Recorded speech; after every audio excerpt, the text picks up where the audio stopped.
definition. Live, local, late-breaking. This is KOLD News 13 Now. Well, if you use parking meters, you know some of the inconveniences that come along with them. The city of Tucson is using now an app, though, to get rid of some of those issues, which is great. KOLD News 13's Brian Navarro live now to tell us and show us how it works. Brian.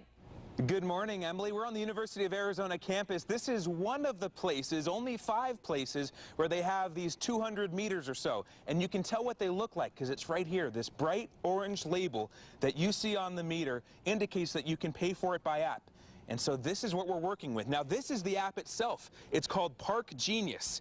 And so you download it to your Apple phone or your Android phone, and what you do is you type in the location for this one. This specific meter is EH6, stands for Eller Hall 6 on the university campus. You go down to duration, and you can scroll through and choose how much time you're going to pay for.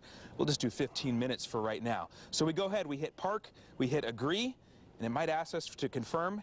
And there it is. So just like that, you pay for it by your phone or your tablet, and everything is approved. Now, this is great because there's 5 minutes left on the meter, it'll ask you if you want to renew it. So you can go ahead and do it from your phone. You don't have to leave the meeting. You don't have to leave the gym if you're at the rec center over here.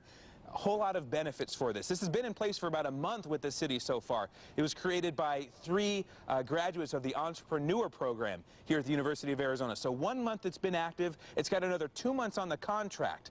After that, we'll see how it goes from there. Again, 200 meters in the downtown area and near the University of Arizona. You can download the app right now. It's in the App Store for your Apple. It's on the Google Play Store if you've got an Android phone. But go ahead, download it now, and you can start using it this morning. Live at the U of A, Brian Navarro, KOLD News 13, live, local, late breaking.